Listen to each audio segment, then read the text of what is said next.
안녕하세요. 알파올입니다. 오늘은 지난 볼린저 밴드에 이어서 대표적인 보조지표 중 하나죠. 엔벨로프에 대해서 준비해봤습니다. 간단하게 엔벨로프의 원리와 대표적인 매매 기법, 그리고 1분 만에 매매 타점 찾는 법까지 이 영상에 한 번에 정리해보도록 하겠습니다.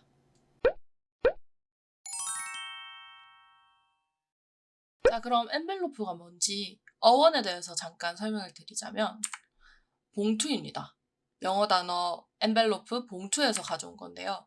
이게 비유적인 표현이에요. 주가를 감싸는 봉투라고 생각을 해주시면 될 것 같고, envelope의 원리에 대해서 또 짧게 설명을 드리도록 하겠습니다. envelope의 원리란 주가가 이동평균선을 기준으로 추세선을 기준으로 일정한 밴드를 형성한다 라는 개념에서 출발한 지표입니다. 모든 주가는 중심으로 향하는 성질이 있기 때문에 저항선이랑 지지선 사이에서 움직일 확률이 크다는 걸 활용한 그런 지표인데요. 그래서 엔벨로프를 딱 켜보시면 이런 화면을 보실 수 있으세요. 자, 간단히 보이는 중간 밴드가 있을 거고, 그 다음 상단 밴드, 하단 밴드 이렇게 크게 세 가지 밴드선을 볼 수 있는데요. 중간 밴드가 뭘 의미하는지 잠깐 설명을 드리자면 보통 기간을 나타냅니다. 이동평균선이 며칠선을 기준으로 하는지, 그 중간 밴드의 기간은 이동평균선이 며칠선인지를 나타낸다는 걸 봐주시면 되고, 이 역할은 추세의 중심 역할을 한다는 점도 알아주시면 될 것 같습니다. 보편적으로 21선이 많이 이용된다고 해요. 그 다음에 상단 밴드는 추세선, 아까 그 중간 밴드를 기준으로 그 일정 비율만큼 더하고 뺀 값이 상단 밴드, 하단 밴드가 될 것 같습니다. 그래서 이 밴드의 폭은 상단폭, 하단폭이라는 이 배수를 조절하면서 본인의 전략에 맞게 사용을 하실 수 있습니다. 자, 이까지 딱 들었을 때 엔벨로프가 뭐랑 비슷하다고 생각이 들지 않으신가요? 바로 볼린저 밴드하고 좀 비슷할 것 같다고 생각이 듭니다. 그래서 실제로 해석법도 비슷합니다. 그럼 엔벨로프하고 볼린저 밴드 비슷한데 뭐가 다르지? 라고 생각이 들면 주가의 움직임과 관계없이 일정한 폭을 유지한다는 점이 다릅니다. 엔벨로프는.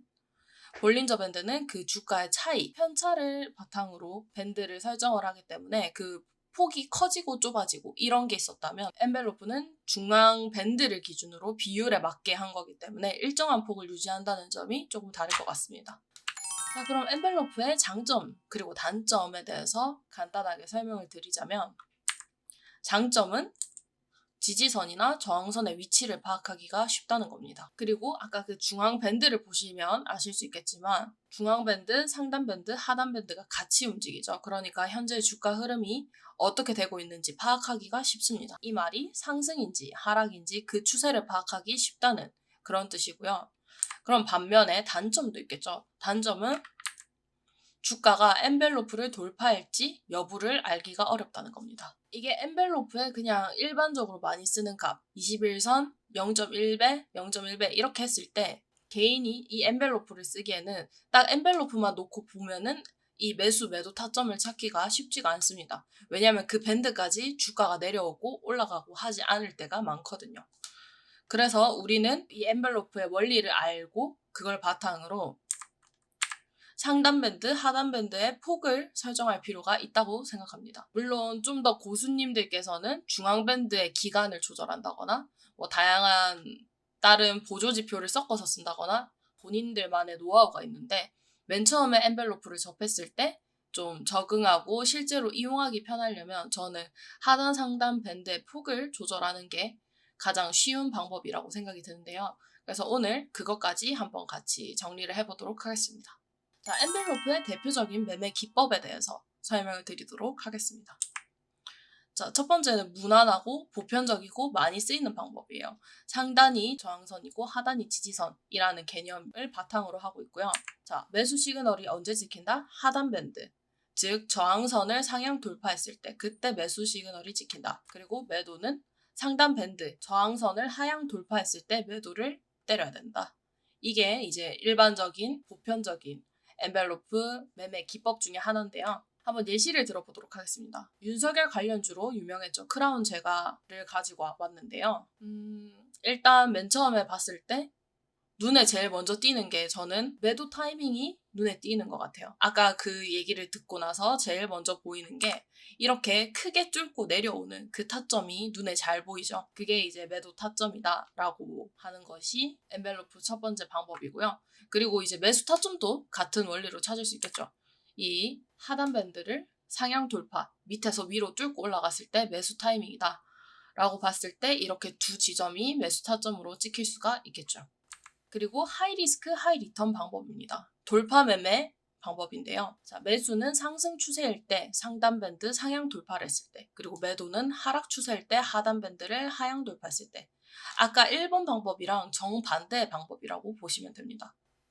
이 방법을 사용할 때 가장 중요한 점은 리스크 관리를 잘 하셔야 된다는 겁니다. 이 매수 타이밍, 이 돌파 매매를 쓸 때 거래량이 충분히 붙어줘야지 그 매수를 뚫고 올라갈 그 힘이 충분하다고 생각하기 때문에 이 돌파 매매를 쓰실 때는 거래량도 함께 꼭 챙겨보셔야 되며, 봤을 때 그 추세가 내가 생각했던 것만큼 충분히 따라와주지 않는다 하면은 적정선에서 손절을 칠 줄 알아야 합니다. 익절을 하고 적정선에서 나올 줄 알아야 하는데 욕심을 부리다가 잃는 경우가 많기 때문에 하이 리스크 하이 리턴 방법이라고 보시면 됩니다.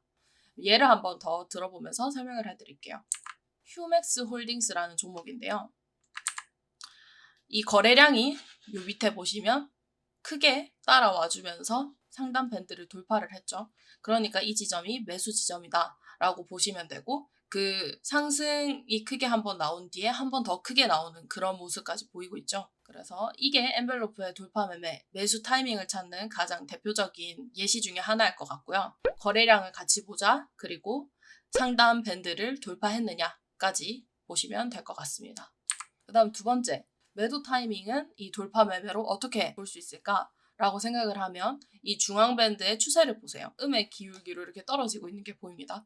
그럼 이 상황에서 하단 밴드를 큰 거래량과 함께 돌파를 했다 하면은 그게 매도 타이밍이 되는 거죠. 해당 지점이랑 비슷하게 이렇게 대응을 해주시면 될 것 같고, 다시 한번 말씀드리지만 이 중앙 밴드의 추세선을 볼 것, 그리고 패닉셀이 와서 많이 팔고 있는지 이런 것까지 거래량도 함께 챙겨봐 주시라는 점 한 번 더 강조를 드리고 싶습니다. 이게 제가 생각하기에는 가장 실용적이고 쉽게 접할 수 있는 방법이 아닌가 생각을 하는데요. 알파스퀘어 매매 전략을 한번 활용을 해보는 겁니다. 자, 이번에 제가 가져온 종목은 원익이라는 그런 종목인데요. 재무 지표가 너무 좋았습니다. PER도 낮고 PBR도 낮고 ROE는 높고, 즉 적평가주라고 볼 수 있겠죠. 그래서 그냥 가져와 봤고, 뭐 따로 이 종목을 추천한다 이런 건 아닙니다. 어떻게 하느냐 보면은 매매 전략을 클릭합니다. 첫 번째 매매 전략을 클릭하고 이 엔벨로프 위에 마우스를 올리고 있으면 이게 어떤 매매 전략인지 설명이 나옵니다. 한번 읽어보시면 앞에 소개한 매매 기법 중 첫 번째 방법에 해당하는 방법을 사용하고 있다고 적혀 있죠. 하한선을 상향 돌파했을 때 매수한다. 상한선을 하향 돌파했을 때 매도한다. 엔벨로프 돌파 매매 방법까지는 제공하고 있지 않고 이 보편적인 방법에 한해서 제공하고 있다는 점 알아주시면 좋을 것 같고, 그 다음 엔벨로프에 설정할 것은 기간, 그리고 상단폭과 하단폭의 그 배수를 설정하는 것이 엔벨로프의 이제 변수가 될 것 같은데요. 보편적으로 많이 쓰는 값이 기간이 20, 그리고 상단폭, 하단폭을 0.1배라고 두는 것이 일반적인 방법입니다. 자, 그러면 이 상황에서 엔벨로프를 클릭을 했더니 매수, 매도, 타이밍이 찍힙니다. 근데 딱 봤을 때 좀 이상하지 않나요? 너무 매도밖에 없습니다. 매수를 하라는 건지 말라는 건지 어떻게 해야 될지 모르겠다 이 말이죠. 그래서 제가 생각하기에는 이제 처음 접하시는 분들이 가장 실용적이고 본인의 방법에 맞게 찾을 수 있는 가장 좋은 방법이 아까 말했듯이 상단 밴드와 하단 밴드의 폭을 조절해 보는 건데요. 자, 보조 지표를 아까 그 엔벨로프를 선택한 상황에서, 매매 전략을 엔벨로프로 선택한 상황에서 보조 지표 바로 옆에 보조 지표를 클릭을 해줍니다. 그러면은 엔벨로프에 톱니바퀴 모양이 나오는데 그 설정 방법을 클릭을 하면 이렇게 기간을 설정하고 상단폭, 하단폭을 설정할 수 있는 창이 나옵니다. 그럼 이제 이걸 조절하면서 내 종목에 맞는 그런 값을 찾아보는 건데요. 제가 GIF로 한번 준비를 해봤습니다.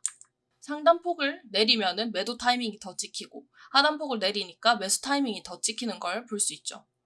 가장 효율적인 방법, 이 매수 매도 타이밍을 찍힐 때 이제 눈으로 차트가 보이잖아요. 상승 지점에 찍히고 하락 지점에 딱 찍히는 그 가장 효율적인 숫자를 찾아가는 겁니다. 제가 봤을 때는 현재 0.06, 0.07 이렇게 두 값이 가장 효율적이라고 생각이 드는데요. 자, 이렇게 꼭지점에 매도가 찍히는지, 이 꼭지점에 매수가 찍히는지, 그거를 이제 직관적으로 눈으로 볼 수 있으니까 그걸 위주로 봐주시면 될 것 같습니다. 그래서 제가 생각하기에 가장 이상적인 방법은 재무가 탄탄하고 안정적인 그 기업을 잘 골라서 적절한 아주 좋은 타이밍에 매수를 하는 것이 가장 리스크를 줄이고 수익을 많이 낼 수 있는 방법이라고 생각합니다. 그 와중에 엔벨로프는 도와주는 그런 보조지표 수단으로 활용을 하시는 방법이 있겠죠.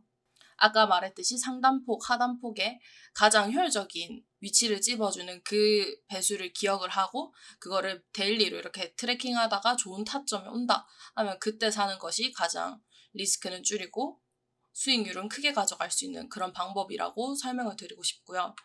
그리고 마치면서 제가 좀 더 드리고 싶은 말은 영상을 참고하면서 아까 보여드린 거 있죠? 그거대로 기간이나 밴드 폭을 설정해서 본인만의 레시피를 만들어 보시면 좋을 것 같습니다. 보조지표는 결국 말 그대로 보조지표입니다. 보조지표이기 때문에 너무 이 엔벨로프에 맹신해서 딱 엔벨로프만 보고 이렇게 투자를 하는 것은 좋지 않다는 점 미리 말씀을 드리고 싶고요. 가장 좋은 방법은 아까도 말했듯이 재무가 탄탄하고 수익을 안정적으로 잘 내고 건전한 기업에 투자하는 것이 가장 좋은 방법이죠. 자, 오늘 영상을 엔벨로프에 관해서 원리와 매매 기법 그리고 쉽게 찾는 매매 타점 찾는 법까지 소개를 해드렸는데요. 도움이 되셨는지 모르겠습니다. 한 번 더 주의 말씀을 드리자면 본인의 지표를 찾아볼 것 그리고 이 엔벨로프는 보조지표의 수단으로 사용하지 너무 이거에만 의존해서 투자하는 것은 옳지 않을 수 있다는 점 명심해 주시면 좋을 것 같아요. 오늘 영상이 도움되셨다면 구독과 좋아요 부탁드리도록 하겠습니다. 오늘도 시청해 주셔서 감사합니다.